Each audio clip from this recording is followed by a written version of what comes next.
Les Gabonais de France sont dans l'attente des résultats officiels des élections présidentielles entre Ali Bongo, président sortant, et Jean Ping, candidat de l'opposition. À ce jour, la Cour constitutionnelle est attendue pour proclamer le nom du gagnant. En attendant, les Gabonais vivent une crise majeure post-élection. Ceux de France sont tout aussi partagés que ceux du Gabon dans le choix entre les deux candidats. Ce dimanche 18 septembre 2016, les partisans du président Ali Bongo se sont rassemblés lors d'un sitting à la place du Trocadéro à Paris pour exprimer leur soutien indéfectible à Bongo. Ils ont été rejoints par d'autres Africains.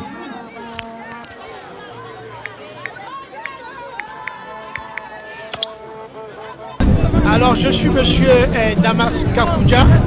J'ai été coordinateur général adjoint de campagne du candidat Ali Bongo Ondimba en France. De cette mobilisation de ce jour, j'entends voir les Gabonais et les Gabonaises manifester leur adhésion, manifester leur attachement et manifester leur fidélité à Bongo Ondimba qui a été déclaré candidat élu le 27 août dernier. Bien, la majorité des Gabonais ne peut suivre Ali Bongo Ondimba aujourd'hui. D'autant plus que c'est le candidat qui a été déclaré élu le 27 dernier avec 49,80% de voix. Donc des voix de la majorité des Gabonais. Donc vous comprenez bien que la majorité des Gabonais, à mon sens, a voté Ali Bongo Ondimba au détriment de M. Jean Ping.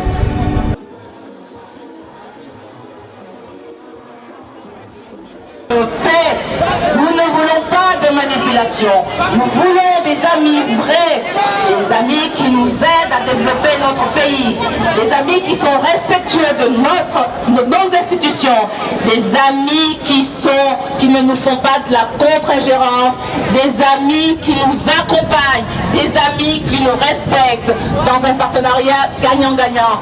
Nous ne voulons pas de pseudo-avocats, de pseudo-amis qui viennent par derrière, qui viennent nous dire, nous opposer les uns contre les autres. Il n'y a pas de place pour ça. Il n'y a pas de place pour ça au Gabon. Il n'y a pas de place pour ça en Afrique. Je participe à ce mouvement parce que pour la première fois, j'ai entendu un chef d'État dire partenariat gagnant-gagnant. Et comme je sais que Ali est un homme libre et qu'il est de bonnes mœurs, je suis sûr et certain qu'il accompagnera le peuple gabonais. J'ai vu l'Assemblée brûler et ça m'a fait beaucoup de la peine de savoir qu'au lieu de construire, certains veulent détruire. Et la stratégie qui consiste à casser le peuple gabonais, c'est quelque chose qui me fait peur parce que ça peut arriver au Cameroun et je ne souhaite pas que ça vienne jusqu'au Cameroun. Donc je demande des Gabonais de soutenir Ali, qui je sais est un homme de paix, les aidera à se développer.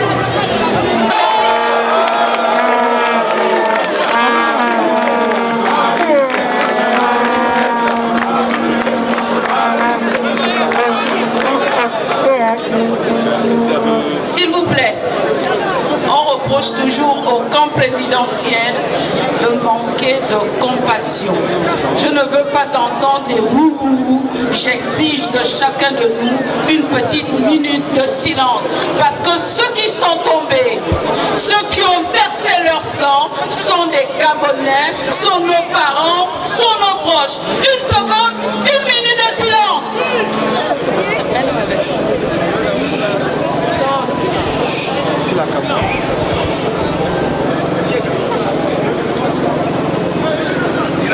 Je vous remercie.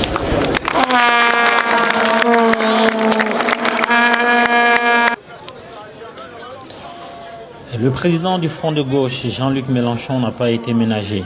Sa stratégie qui consiste à pousser l'Union européenne à faire de l'ingérence au Gabon est très mal perçue par les Gabonais acquis à la cause de Bongo. Le 31 août 2016, à qui la Sénat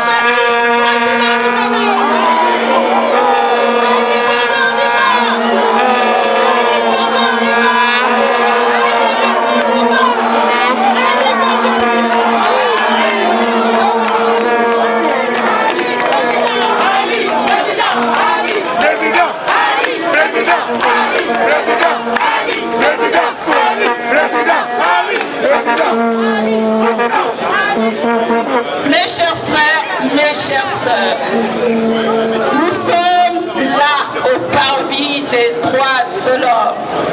Nous sommes dans un pays de droit.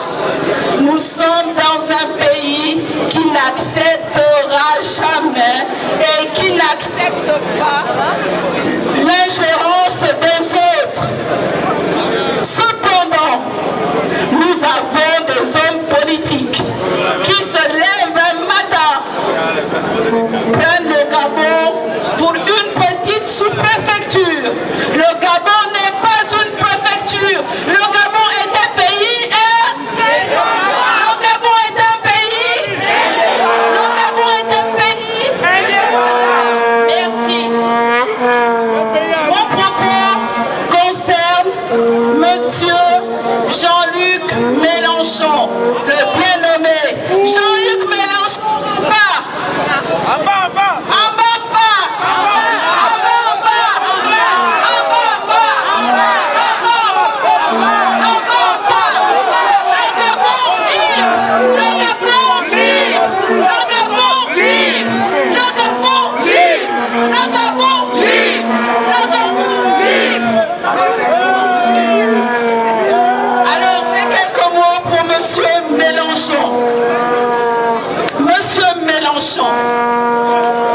on vous attendait le jour que vous avez fait votre belle déclaration aux côtés des salariés d'Alstom.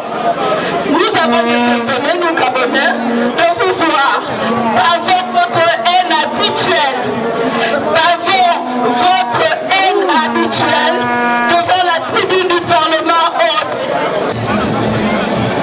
Bien entendu, Jean Ping est la star des accusés du jour. Son affiliation au clan Bongo et son opposition actuelle sont perçues comme un non-sens. Monsieur Jean Ping, il a travaillé avec le père de notre président, Ali Bongo Ondimba. Il a été fonctionnaire, haut fonctionnaire de l'État gabonais pendant 40 ans. Il a participé, il a fait partie de ces gouverneurs qui sont restés plus de 40 ans à gérer le Gabon et à le descendre.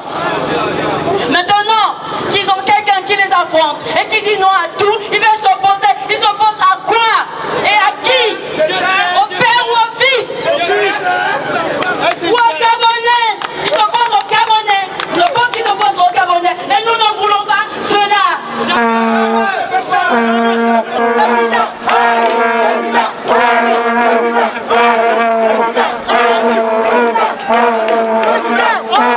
On ne peut plus s'identifier qu'en tant que Camerounais, dans la mesure où nous sommes issus d'ASEMAC. Donc nous faisons partie d'une des composantes d'ASEMAC, sinon un des plus grands pays d'ASEMAC. Donc ce qui arrive au Gabon aujourd'hui est visiblement en train de nous guetter demain au Cameroun. Pour moi, c'est incontestable dans la mesure où nous avons suivi de très près les élections. Dans un premier temps, on a demandé aux gens de s'inscrire aux listes électorales. Ceux-ci ne se sont inscrits au nombre de 8 votants dans ce qui est de Nantes. Donc 8 ont été votés à Rennes. Et nous avons été surpris de voir surgir bon nombre de manifestants disant qu'ils ont fait partie de ce programme et qu'ils ont même voté. Alors qu'en l'occurrence, il n'y a que 8 votants.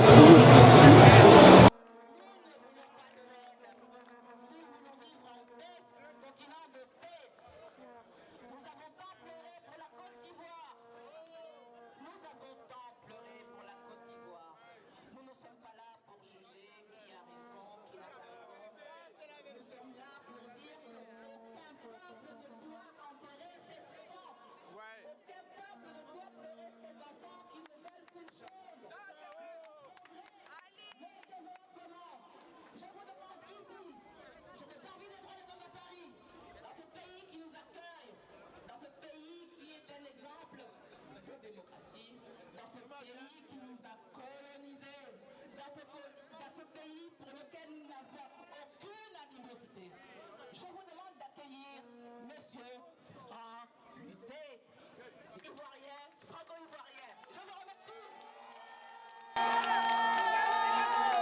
Dans un passé pas si lointain, Jean Ping, qui dirigeait l'Union africaine, avait refusé le recomptage des voix en Côte d'Ivoire lorsque Ce pays vivait exactement la même situation que connaît le Gabon d'aujourd'hui. Il n'en fallait pas plus pour cristalliser le soutien des Ivoiriens pour Laurent Gbagbo en faveur d'Ali Bongo. Le franc CFA sera également indexé comme l'une des raisons de l'état de retard de l'Afrique. Le plus leader de la résistance panafricaine pour la libération du président Gbagbo. Quand je vois ce qui se passe au Gabon, je pense qu'à une seule chose, à la souffrance de l'Afrique. S'il y a plus, c'est parce que les Africains sont pauvres. C'est parce que nous ne sommes pas souverains. Tant que nous allons utiliser la monnaie qui s'appelle le CFA, on ne pourra pas décider de notre propre avenir. Et c'est ça le débat. Ce n'est pas un débat de constitution ou de ne pas respecter la constitution. Le débat, c'est d'être souverain. La souveraineté, c'est la monnaie. Nous déposons 50% de nos recettes d'exportation au Trésor français. Quand le Gabon vend 1000 € de pétrole, il dépose 500 € à Bercy. Quand la Côte d'Ivoire vend 1000 € de cacao, il dépose 500 € à Bercy. Et voilà pour tous les pays francophones africains. Figurez-vous, ils ont créé ici ce qu'ils appellent le compte d'opération. Un compte qui rassemble l'argent de 16 pays. Toutes nos recettes d'exportation, nous les déposons ici. Nous sommes 16. Et ils sont les seuls à avoir la signature sur ce compte. Un compte qui produit des intérêts. Et ces intérêts que cet argent produit, ils consacrent 20% de ces intérêts pour faire des prêts à l'Afrique. C'est-à-dire, on prend notre propre argent pour nous prêter ça avec des intérêts.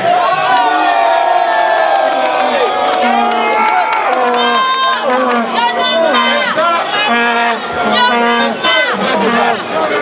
Le vrai débat de l'Afrique, ce n'est pas le débat du respect des lois. Le débat pour l'Afrique, c'est le débat de la souveraineté monétaire. Et figurez-vous, quand nous déposons tout notre argent ici, ce qu'on appelle les recettes d'exploitation, ils ont menti au monde entier que notre argent que nous déposons ici permet de donner le CFA aux Africains. Alors que ce n'est pas vrai. On dit que ça garantit la convertibilité. Non.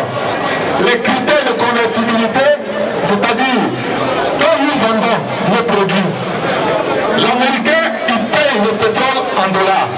Le Français, il paye en euros. Au lieu que toutes ces devises viennent approvisionner notre banque, nous déposons toutes nos devises ici. Et puis eux, ils appellent dans une petite imprimerie qui est Clermont-Ferrand pour fabriquer des CFA. C'est-à-dire de faux billets qu'on distribue en Afrique et nous nous battons pour des faux billets. Les Africains s'entretuent pour prendre des faux billets qui sont fabriqués ici. Il faut demander à tous vos chefs d'État de mener le vrai combat. C'est le combat de la sortie du CFA. Je vous remercie. Vous savez, je ne peux pas faire de similitudes comme ça. Parce qu'en Côte d'Ivoire, on a proclamé un président vainqueur, c'est-à-dire les institutions, on a pu savoir, le Conseil constitutionnel a proclamé Gbagbo Laurent vainqueur. Et c'est cette décision du Conseil constitutionnel, qui est une décision qui est sans appel, qui a été contestée par la France et non par l'opposition. Ils ont trouvé que le président du Conseil était l'ami de Gbagbo et ceci, cela. Mais au Gabon, on a une commission électorale qui a donné des résultats provisoires.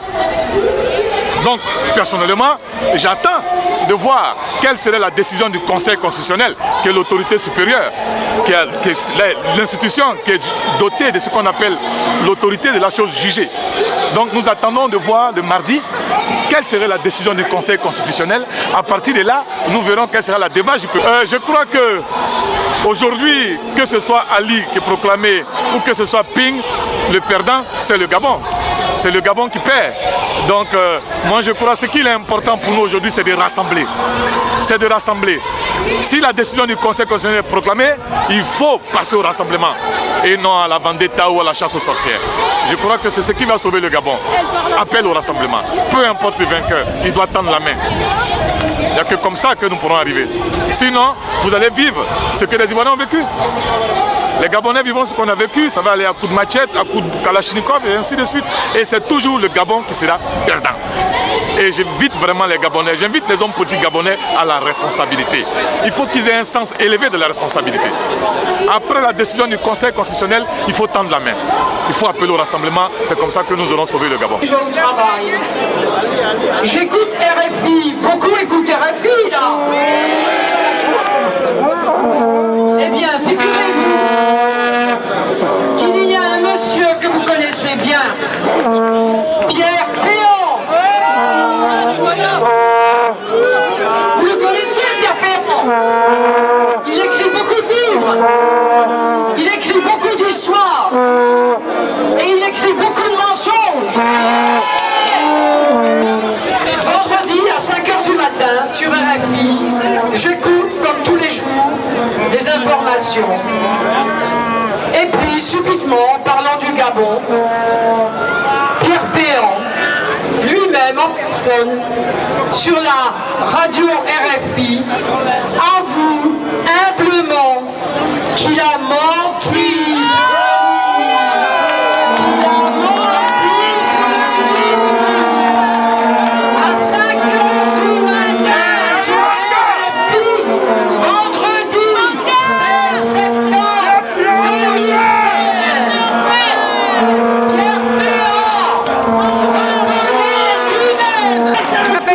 Marie-Françoise Dieudonné. J'ai 67 ans et j'ai connu le Gabon en 1979 avec des séjours plus ou moins longs, 3 mois, 6 mois, 1 an. À l'époque, je faisais beaucoup d'immobilier, donc j'ai connu tous les barons du régime. Jean-François Toutoum, le Premier ministre, Léon Mébiam, Rawiri, Maïla, enfin je les ai tous connus, le général Gary, Georges Ngoma qui est mort avec son épouse, avec qui je déjeunais. Voilà, donc le Gabon c'est un peu une partie de ma vie.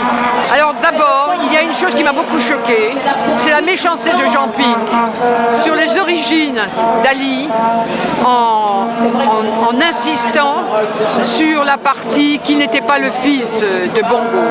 J'ai trouvé ça abject, mais tellement abject que je me suis dit je ne peux pas laisser Ali comme ça, on ne l'entend pas, il ne répond pas, et je l'ai connu avec Jamila, quand il était marié avec Jamila, et que Jamila m'invitait à déjeuner à avenue Foch. Et ensuite, ils m'ont invité pour l'inauguration de leur villa à la Sablière. Malheureusement, le divorce a eu lieu et je n'ai pas pu me rendre, évidemment, à l'inauguration. Mais j'ai continué à voir Ali quand il était ministre des Affaires étrangères, dépressif. Je continue à vivre au dialogue et Ali me téléphonait quand il arrivait au ministère en disant « Tina, je suis là, si tu veux passer me voir ». Et je le réconfortais à ma façon en lui disant « Ali, il ne faut pas te laisser aller. Ali fait un régime. Ali, tu ne peux pas continuer comme ça à manger des chamallows. » Il souriait. Et puis je rentrais à l'hôtel. Et voilà, notre amitié ne s'est pas ternie. Après, évidemment, la vie nous a séparés. Il est devenu ministre de la Défense. J'ai continué à le voir quand il était de passage à Paris. Et puis bon, il s'est remarié, il a refait sa vie. Et puis moi aussi, j'ai ma vie. Donc voilà. Mais je n'ai jamais oublié la gentillesse d'Ali. Et quand Pic a été tellement abject que je dis là, je ne peux pas me taire. Il faut que je monte au créneau. Il faut que je monte au créneau. Parce que si Jacques Faucard avait été encore de ce monde, alors que j'ai été à ses côtés pendant 7 ans comme public relation, il m'aurait dit Tina, il faut que vous preniez la parole. Donc je l'ai prise en mon âme et conscience. Voilà. Je pense qu'avec la vérité qui a éclaté au grand jour, ils vont comprendre que M. Jean Pic d'abord est un voleur. Moi, il m'a volé sur une enveloppe que le président Bongo lui avait donnée pour me la remettre comme il devait remettre une enveloppe à Cathy Rosier, à Clara, sa sœur, et à Denis Savignac, qui était un acteur de télévision et qui était venu proposer un scénario pour avoir un financement. Et M. Jean Pic avait ouvert nos enveloppes craftées pour prendre 1 million à l'époque de CFA. Et Cathy, en tant que belle antillaise, à qui on ne la faisait pas, s'était rendu compte qu'il avait décollé les enveloppes avec de l'humidité et qu'il avait subtilisé dans les 4 enveloppes 1 million d'euros. Voilà, voilà ce qu'est M. Jean Pic. Un voleur et un menteur. Je suis Anne-Marie Korazek-Bender, journaliste, blogueuse et soutien indéfectible d'Ali Bongo Ondimba. Concernant l'avenir, moi je ne m'aimais pas dans ceux du chef de l'État, je ne m'aimais pas et mes réponses conformément à ce que fait le chef de l'État. Le Gabon est un pays de droit, nous sommes un pays légaliste, le chef de l'État est légaliste, nous respectons nos institutions et nous n'avons aucun doute que la communauté internationale se rangera derrière les lois gabonaises. Les Gabonais de France sont déjà au nombre à peu près de 18 000 personnes. Les Gabonais de France sont à l'image du Gabon, c'est la diversité. Il est évident que le camp de M. Ping s'était plus préparé à manifester, tout simplement parce que dès le départ, ce camp ne s'est pas préparé à échouer. Alors qu'il ne s'était pas fait enrôler comme il faut, il ne se préparait pas à une élection franche. Or, nous avons eu le chef de l'État, le président sortant, le candidat Ali Bongo Ondimba avait un projet de société. Ce projet de société était présenté aux Gabonais. Les Gabonais ont voté sur ce projet de société. Et nous, en tant que Gabonais de France, nous étions dans cette démarche. Nous n'avions pas de doute que le peuple déciderait. Voilà pourquoi les Gabonais de France, par exemple, ceux qui soutiennent Ping, ne s'attendaient pas à ce qu'il y ait une telle élection bien organisée et que les choses se passent aussi bien de notre côté comme de l'autre côté, sauf qu'il y a eu des appels à la violence parce qu'ils n'ont pas foi aux institutions gabonaises, tout simplement. C'est dans cette atmosphère festive et remplie de certitude que le sitting prendra fin. Les partisans d'Ali Bongo n'ont pas l'intention de changer d'air, contrairement à ceux de Jean Ping. L'avenir nous dira qui de ces deux sera choisi pour diriger le Gabon.